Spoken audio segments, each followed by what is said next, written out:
PV Anwar MLA സ്വാഗതം ചെയ്ത മുസ്ലിം league Nilambur നേതൃത്വം. PV Anwar പറയുന്ന പല കാര്യങ്ങളും സത്യമാണെന്ന് മുസ്ലിം ലീഗ് നിലമ്പൂർ മണ്ഡലം പ്രസിഡന്റ് ഇക്ബാൽ മുണ്ടേരി.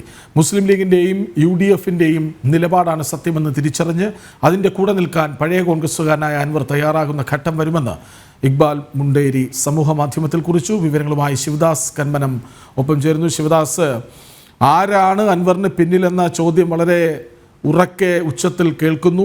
അതിൽ അന്വേഷണം പോലും സംസ്ഥാന സർക്കാർ പ്രഖ്യാപിക്കുന്നു. ഗൂഢാലോചനയുണ്ടോ എന്ന് ഇപ്പോഴിതാ ഇന്നലെ അൻവർ പറഞ്ഞിരുന്നു പാർട്ടിക്ക് വേണ്ടെങ്കിൽ സ്വന്തം വഴി തേടും എന്ന്. ആ വഴി തെളിച്ചു കൊടുക്കുകയാണോ മുസ്ലിം ലീഗ്?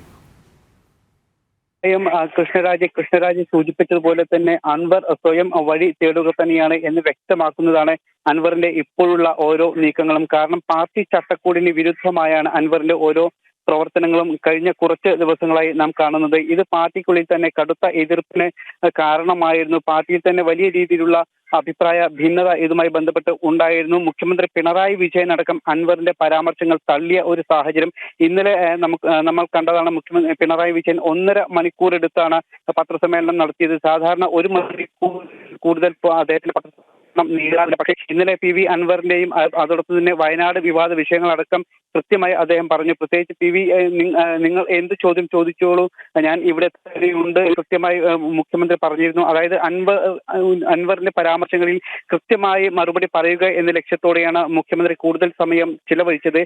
അതിൽ നിന്ന് തന്നെ കാര്യങ്ങൾ വ്യക്തമാണ്. കാരണം അൻവർ ആഗ്രഹിക്കുന്നതാണോ മുസ്ലിം ലീഗ് പറയുന്നത്? തീർച്ചയായും ഇപ്പോൾ നിലവിൽ ഏറ്റവും പ്രധാനമായും നമുക്ക് നൽകാൻ കഴിയുന്ന ഒരു പ്രധാന വാർത്ത ഇപ്പോൾ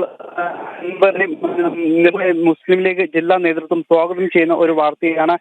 മുസ്ലിം ലീഗിലേക്ക് അൻവറിനെ ക്ഷണിച്ചുകൊണ്ടുള്ള ഒരു പരാമർശം സമൂഹ മാധ്യമത്തിലൂടെ ഇക്ബാൽ മുണ്ടേരി, അത് മുസ്ലിം ലീഗ് മണ്ഡലം പ്രസിഡന്റാണ് ഇക്ബാൽ മുണ്ടേരി.